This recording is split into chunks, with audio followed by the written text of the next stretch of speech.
Very good afternoon. Welcome back to Les Sables d'Olonne, the hub, the HQ of the Vendée Globe. It is day 84 on the racecourse. The channel is waiting for a Clarice Kramer this afternoon. Meantime, this is, of course, our daily dose of Glaouche, our English emission that happens every day. And, of course, a pinch and a punch, it's the first of the month. That is day 84 on the racecourse. The race news, well, Robin Atanasio will be coming in tomorrow afternoon, probably.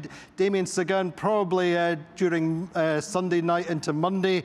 Then it's a close battle behind. There's only 90 miles between 15th and 19th, and the battle for the Daggerboard boats. Well, there's 19 miles between Benjamin Ferry and Tanguy Le Turquet. My guest today is none other than Sam Davies. Sam, how are you? You look fantastic considering what you've just achieved. Tired. I'm tired, but it's really good to be here in Les Sables d'Olonne, and nice to be here to welcome all the other skippers who are coming in soon. Lovely. Now, we have one of your neighbours is online. Your neighbours from back home is Kojiro Shiraishi, who's joining us. Koji, how are you? Hello. Sorry, sir. Bad timing, so school coming. Ah. Listen, you look after yourself, Koji. Yeah.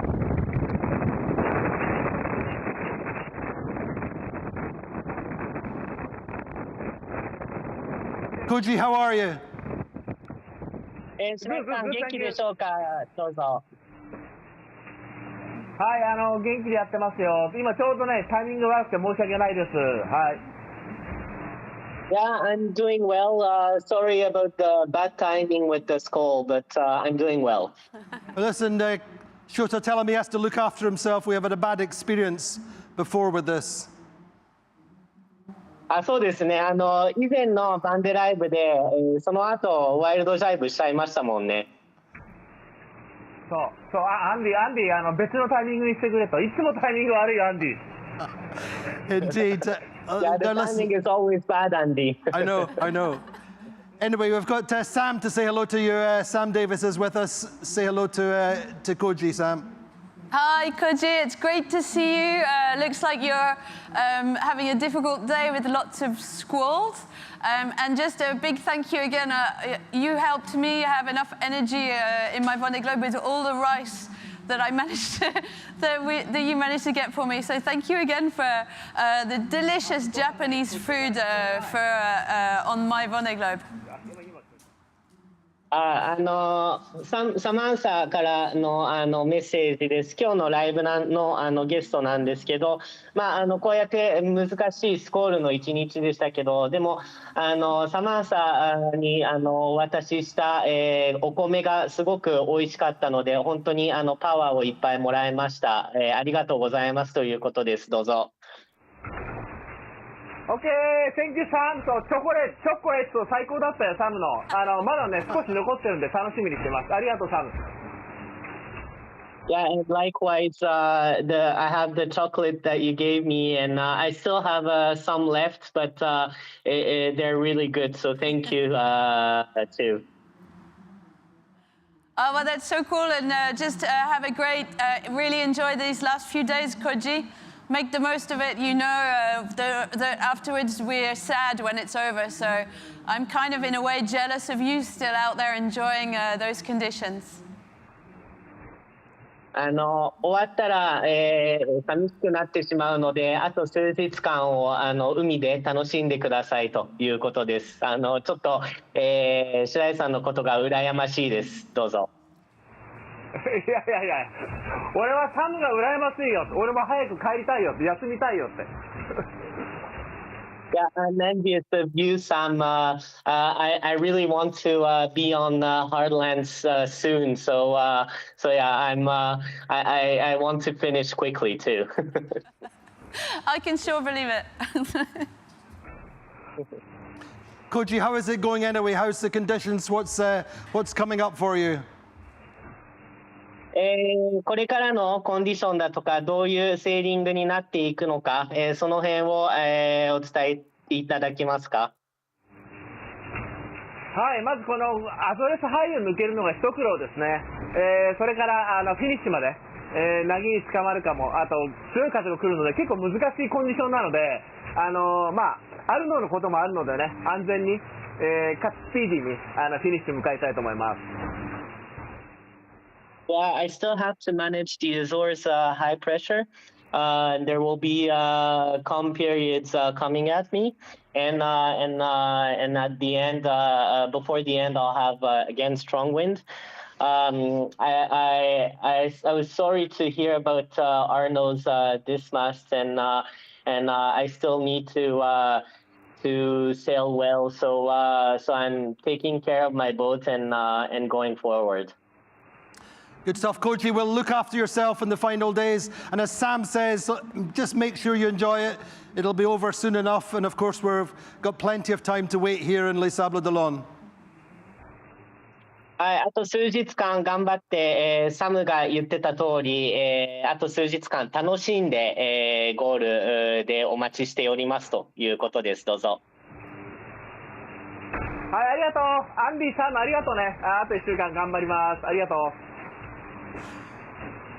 Andy, thank you, Sam. I'll enjoy myself for one more week out here in the ocean. Great stuff. All the best, Koji. Thank you very much. So, Sam, Koji, what a character, what a race. He's indefatigable.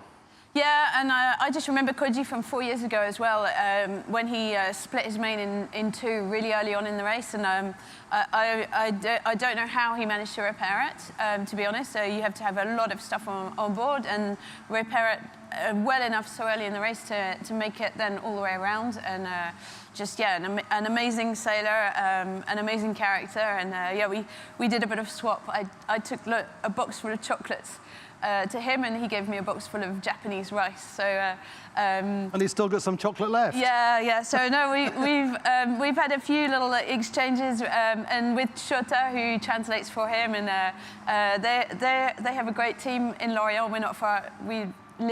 We're kind of neighbours in Lorient, so yeah, it's nice to catch up with them from time to time, and yeah, it's great to see the internationalism of the Vendée Globe, and Koji is a really important player in that. And obviously in France, England, we're close, and there's countries where sailing is really, I guess, pushed forward, but other countries, like in Japan, it's not so normal, I think, and it's great that he's really pushing that and getting the Vendée Globe known around the world. I think he's really pushed hard. He's great support from DMG, and it's been very successful back in Japan. Yeah. Talk to us about your race then and how you're feeling now. You're taking some time to recover. Yeah, I was so tired at the finish. The last few days were really hard, physically, but also mentally as well. It was pretty stressful. It's stressful having to stop and leave my little buddies who I'd been racing around the world with make it to the finish, because they could just get into port safely before that storm hit, and I could have got to the finish in a way that route to the finish would have been easier because the sea state was better, but I just couldn't be sure to get in anywhere. My team told me you can cross the line, but we can't guarantee you getting anywhere in port. So I had to decide to wait. So that was really disappointing and frustrating. And was that the toughest part of the race mentally? Yeah, for me that was the hardest part. There was another hard part for me, which was getting past Cape Town, because 4 years ago I had a big crash just to the south of South Africa, which was pretty hardcore to deal with, and that was what caused my abandon. And that area is an area that's renowned to have a lot of stuff in the water with all the currents that are mixing, and there's a lot of there's quite often a lot of impact there, and so for me getting past that zone was pretty stressful as well, because I felt like I'd always been quite unlucky with hitting things, so yeah, and I'd worked really hard with my mental preparation to get past that, and it wasn't hard or in a horrible way, but it was just a bit stressful, and I think it didn't really help me make any good decisions at that point. So that was kind of frustrating. I think one of the things that struck me most about your finish, Sam, there's been such a Vendée Globe-sized hole in your life ever since Valentine's Day 2009. Yeah, for sure. I think because you've achieved so much, you've done so much, then that we really kind of overlooked the fact that you hadn't finished. and this was so big for you. Yeah, and I think because I've done 4 Vendée Globes, and even the Vendée I didn't do in 2016, I was working with Roman, so I felt like I did that one too. And so since 2009, I've always been here in the Vendée Globe, and I think a lot of people see me and don't realize how important it is for me to finish. And I've waited 15 years to get to the finish. And maybe that influenced the way I sailed a little bit, to be sure to not have any major issues, and always looking after my boat and really thinking about long term and getting to the finish, which occasionally was frustrating because I didn't do that on purpose. But I think at the back of my head, that's it's been stuck in me for so long, and so it was just so great to get here, and especially for Initiative Curve, because I speak for myself in a bit of a selfish way, because I didn't finish with Saviol and I didn't finish last time, but Initiative Curve, the project, hasn't finished as well since 2012 when Tongi did his first, because he broke his mast in 2016. I abandoned in 2020. So there was two entities that really needed that finish, and Initiative Curve is a project. We support a charity, and again, I think without realizing it, I put a lot of pressure on myself, and I say I put it on myself because it doesn't come from the outside, and it's not my sponsors, and it's no one who pushes me to put that pressure on to finish. But for the charity, for saving kids' lives, obviously, if I make it all the way around, it's all about sharing and the communication and sharing that adventure for as long as possible until the end, and it's so important to do that for the charity as well. So really happy to have finished, and a little bit frustrated because I would have liked to have been in the group ahead, and I missed a few. I made some mistakes. But you didn't have the best of timing with the system. And I just had really bad timing with a blackout technical issues, and which is one of the reasons why we missed that front. Yeah. But that's part of the Vendée Globe as well. And at that point, I was just hoping that those blackouts were not going to lead to an abandon. And so at that point, I was just happy that I found a solution with the team and that we were carrying on. So I didn't even realize how much I was going to lose by missing that front at the time. I was just so happy we'd fixed the problem. When you look back at the 08-09 race and your performance then, how does that compare? And it was a big result. You were third across the line.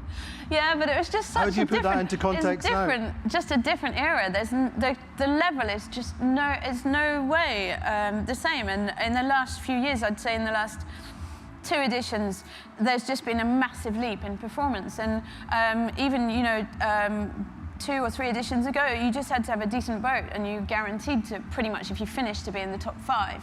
And it's not the same now. And the 08-09 race was different as well, because we had some heinous conditions really early on, and pretty much all the way around meant that there were, I think we were 30 at the start, and there were 19 abandoned. So I think it's the race with the one of the highest attrition rates, worst abandon rate. And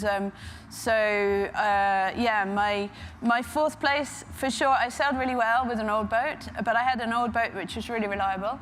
I didn't have, I had issues, but never issues that slowed me down.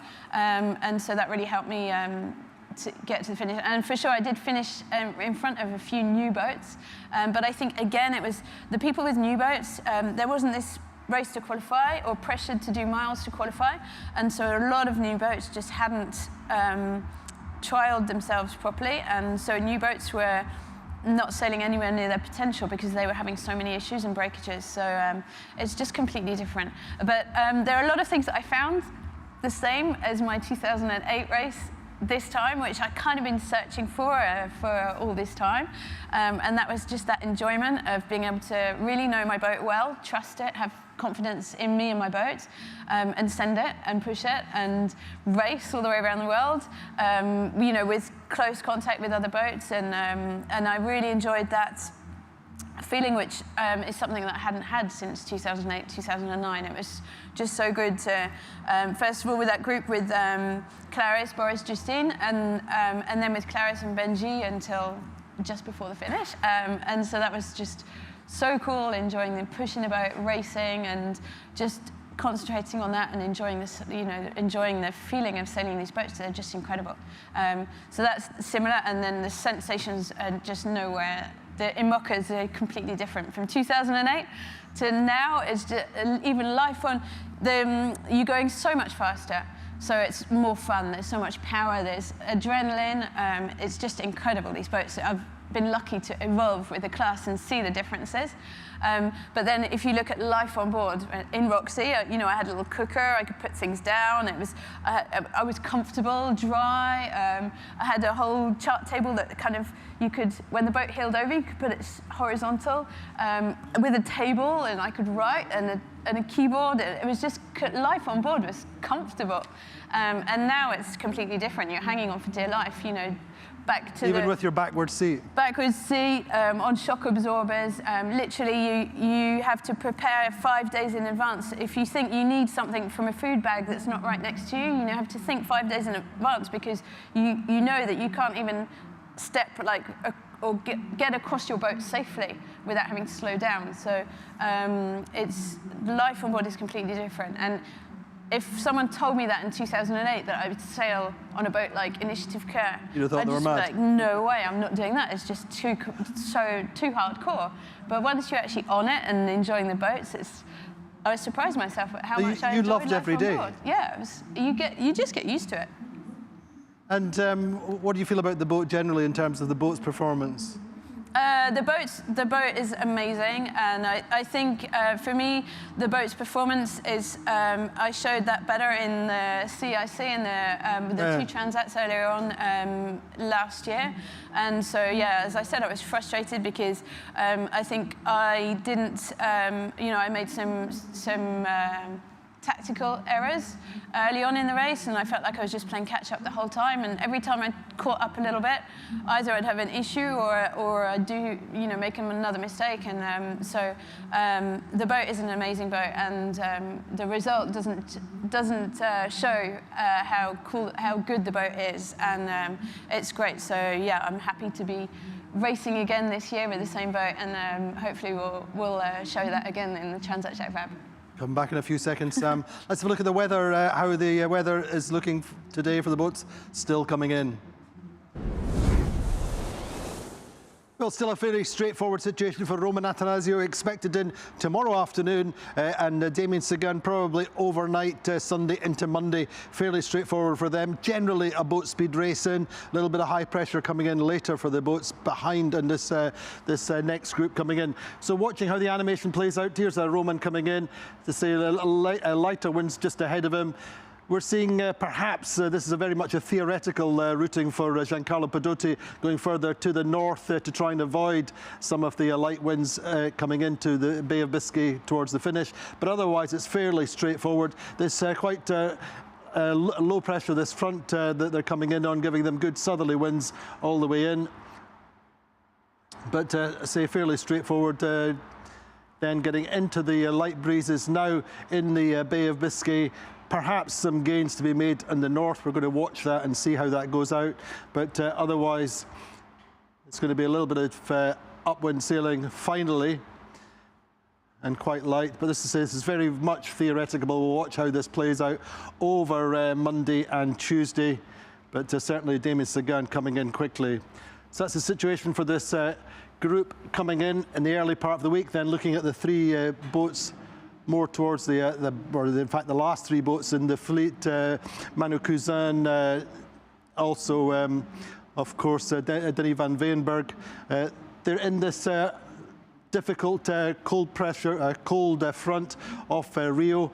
They're in quite difficult conditions, and they're emerging out into lighter conditions as well. So still a lot of thunderstorm activity for them, and it's not looking too great. It's going to be a question of what they can find through the thunderstorms and trying to get out to the southeasterly trades, which are still really not very well established for the boats at the back of the fleet. Look at that magic, eh? Sam, anyway, talk to us about that big storm. What was that like? I mean, you said you were scared, but you had your headphones on and were listening to music. Yeah, when I put my headphones on, it changes everything. You can forget about all the cracking sounds around you as your boat slams off every wave. But no, it was a pretty impressive storm, and I was happy that I wasn't the only boat in that storm, and it was great to be 2 boats with Boris.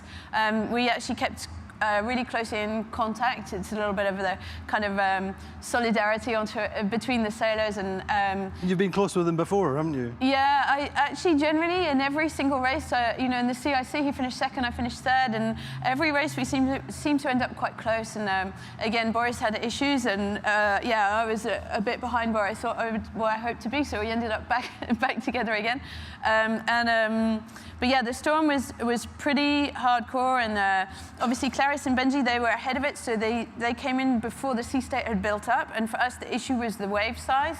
There were 10 to 12 meter waves in the Bay of Biscay, Had you seen that kind of thing before, or was I've never seen that before in this area. It's too dangerous to try and go over the continental shelf with that. It's just suicide. So I tried to limit myself to 7 meter waves, but again, my routing was going, there's no way. There's no route there's no route that's going to go this way. So I was like, okay, 7.5. Well, see if I can get in with 7.5, because I was going to say 7 meters and 40 knots, and that didn't work. So I had to go up to 7.5 and 45 knots of wind, and that found a way in. And so then you're like, okay.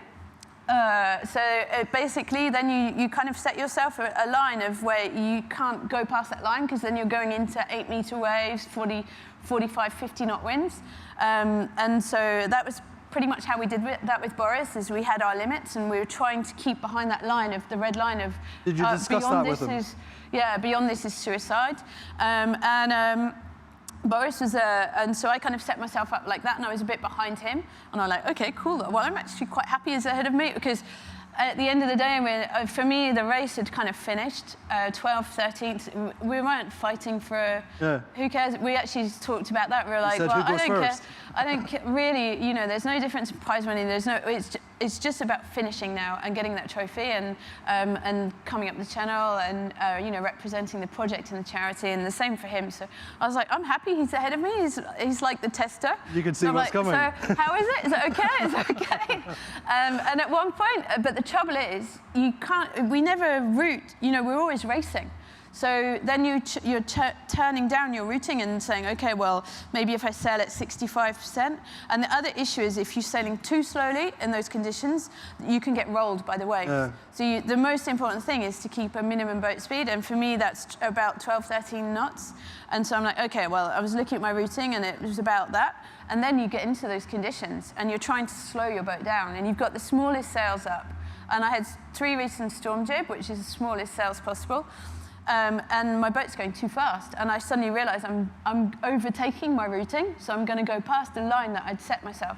I'm like, how can I slow down? And you're kind of easing everything out, and I can see the battens are kind of folded around the shrouds, and you're just like, it's sailing in a way that you would never sail otherwise, because you're just going to destroy everything. But I'm like, okay, it's only got 2 days to make it. So foils right in, do you?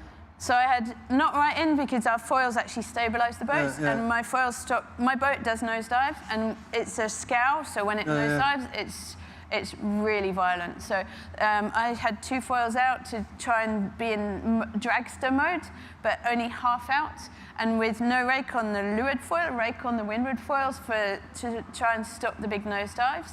I failed the storm jib because that was too much sail area, so I just had main only. And I was still going too fast. And at one point, Boris sent me a message like, Sam, I can't, I'm too far ahead. You're in the perfect, your place is perfect. And he's like, I can't slow down. How can I slow down more? And the trouble was, to slow down more, you drop the main. And then you sail storm jib only. But the problem was that it was too dangerous to leave the cockpit. And the wind, there was so much wind that I could, if I'd let my main halyard off, it would not come down. It would just, the wind stood up. I don't have like a down line all the way to the top of the main. So there's a moment where once you leave your main up, you're committed and you can't get it down. And the other issue we had was we weren't sailing dead downwind to Cape Finisterre, and we had to get around the traffic separation system, because with the sea state we had, it would have been suicide to try and go to the coast at that point. So we actually had to luff up. So, and that just you just accelerate even more. And it was fine in the end, but a couple of times you have these 55-knot squalls coming through, and the boat's just taking off at 30 knots down these 8-meter waves, and you're just like, oh my God, how's this going to end? And that's, you've just got the cask on, and you're happy you're in a seat facing backwards. And I actually put my helmet on as well, even though I was in my seat, because I was like, if I get knocked down now and I'm kind of dozing off, then I'm just going to get Can you still sleep in that? Not really, just kind of naps. Mm-hmm. It's down to real survival mode. And yeah, so it's pretty, but it's an amazing experience because like you never choose to go there. And even if normally when we're racing around here, those conditions, the race will be delayed or diverted or whatever. So it's at the end of the day, and with Boris, we were like, well, there's a little tiny curious part inside your brain of going, well, you know what? It would actually be pretty cool to go and see what it's really like, because we'll probably never get the chance to do that again. So, but yeah, and you just have to trust your boat. And having sailed around the world and made it through the Southern Ocean, and I had a pretty gnarly storm at the end of the Pacific that actually went really fine with my boat, and I knew that my boat was in really good condition, so I was confident that it would be fine, but it's still pretty impressive when you're out there. And a certain satisfaction having achieved that, obviously. Yeah, exactly, to have made it through, and but yeah, just really, really tiring, and almost too tired to really enjoy the finish. You looked a little bit tired, but anyway, Sam, come back to you in a few seconds. Let's have a quick look at the ranking as they stand at midday today. Well, as it has been for a long, long time, Roman Attanasio looking very solid, coming in for a 14th place. He's got over 300 miles ahead of Damian Sagan, but there's only 37 miles between Damian in 15th and Tongila Turkey in 18th place. So that battle is far from over, though Benjamin Ferry is going quickly, so is Damian Sagan. Alan Rura also going fast, a real boat speed race into the finish. Isabel Josch in 19th, of course, compromised with her foil problem. Conrad Coleman in 21st, chasing Jean Le Cam. He's exactly 40 miles behind Jean, going a little bit quicker in his newer boat. Of course, Giancarlo Badotti in 22nd. I say compromised, he has a rudder problem which has been going on for a long, long time, and that will affect how he's approaching the final miles. He's got a 550 miles behind Roman Attanasio. Kojiro Shiraishi leading out of the group there in 24th. He's going quite well. Ollie here in 30th with Jinkun Chu. There he's now 123 miles ahead of Jinkun Chu, so going a lot better and good boat speeds. And Denny van Veenberger, Belgian skipper, in 34th in the cold front off Rio. There we go, that's the standings at midday today. Sam, how many cups of tea did you get through?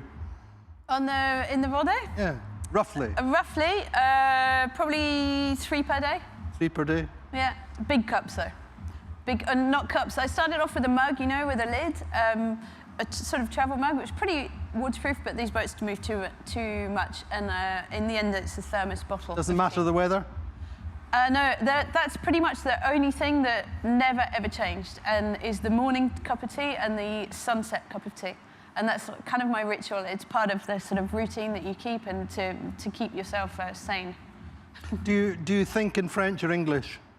Or both? I have no idea if I think in French or English. Maybe, probably in French, actually, to be honest, because Initiative Care is a French project. It's a French flagged boat, and although actually the more we the last few years, my team has become more and more international. So on the Initiative Care team, we have an American, an Italian. I'm English, so we don't just speak French in the team. There's a lot of Fringlish, Fritalian, English, Italian. So yeah, it's nice to have an international team as well. Do you swear in English or French? Or do you not swear? I don't swear. I believe you. And what's next, Sam? What have you got planned for the summer? Next, first of all, I think it's going to take me a few months to really recover from this race. Do you have a programme in terms of recovering, or just look after yourself? No, I think I almost compare this to what the astronauts live when they come back to Earth. They have no gravity. It's worse for them. We have too much fluctuating gravity on board our boats, but have a real muscle change between the start and the finish, and I can feel it now. It's really hard to stay standing up all day because we haven't stood up for 3 months nearly, and so actually you really need to take the re-education seriously, rehab seriously, and it pretty much is rehab as if like you're overcoming an injury, because we've lost so much muscle in the legs and muscles that we use to stand up every day. So for me, that's the most important thing, is to work on a training program to recover and not get injured from being as of now, yeah. back. Yeah. And then obviously there's a bit of rehab for the boat as well. She'll be going back to Lorient and get looked after by the Initiative Care shore team and out of the water and getting ready for the 2025 season. So we're racing this season, the double-handed season, so the Fastnet race and the Transat Jacques Vabre. And beyond that, you'll be back in 2028? Everybody wants to know. It's nothing to me. No, good question. And it's something that I didn't have time to think about before the start of the race, because it's so important to put all our energy into the Vendée Globe and what's coming up. But for me, this is my 4th one, and I finished it. I've got great memories from this race, and I'm really happy. And I'm not Jean Le Cam or Arnaud Boissier, so I'm not going to keep doing this for the rest of my life either. But I do love this Vendée Globe, so I'm really happy that this Initiative Care project is still carrying on this year, and so fully into this year. And I'm pushing as hard as I can that it's going to carry on for the next cycle to the next Vendée Globe, and fingers crossed that will be the case. And I'd love to do the Vendée Globe in 2028, but maybe not on the boat. So for me, I couldn't leave this. I can't leave this. What's the word? Project. This project or this life. But I think I can bring a lot to maybe a younger skipper to help prepare that really well, and still be doing the Vendée Globe, but from land. And I'm not sure in exactly what position yet, but yeah, I'd love to live another race in 2028, but maybe a little bit differently. And then sailing in Moccas, there's so much exciting stuff as well coming up. And I'm not doing the Ocean Race Europe with Initiative Care, but I wouldn't rule out going and doing a leg or in the Ocean Race Europe if anyone's looking for a crew. I'm available, and the same for the Ocean Race. 2027, yeah. The same thing. So I don't think it's going to be in Initiative Care's plan, the Ocean Race, but I'd love to. I did the last one with Biotherm, and the same. They'll have you back. If anyone's looking for crew from time to time, yeah, definitely. I love these boats, and it's just so cool. And I feel like I know them, and I know how to make them go fast, and I could be useful for a team that's looking to do that. Any other sailing aspirations over the summer? Cruising. Cruising. So yeah, that's for me is to.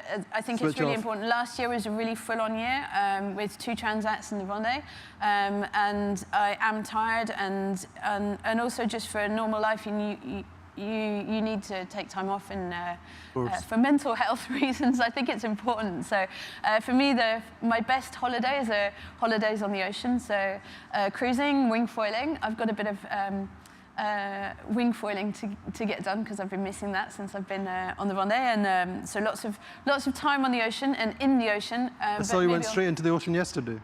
Yeah, I went swimming yesterday. It was pretty cold, but it's the best recovery, and it's free. People pay lots of money to go and do cryotherapy, and we just step onto the beach in the Sable d'Olonne, and you've got it for free. So yeah, any kind of in the ocean, on the ocean, swimming, surfing, wing foiling, sailing. And Ruben's the same? Ruben's the same, yeah. Actually, he's in the skate park right now. Good lad. Anyway, Sam, a real pleasure to share the whole of your race once again. It's been unbelievable. Well done. Thanks, Andy. So there we go. Sam Davies then. We have to go now because we have Clarisse Kramer coming into the channel this afternoon, and she will be with us live tomorrow on the show. So that's all we have time for today. Join us once again tomorrow, 13:30 UTC, 14:30 will be our last live show. So join us then.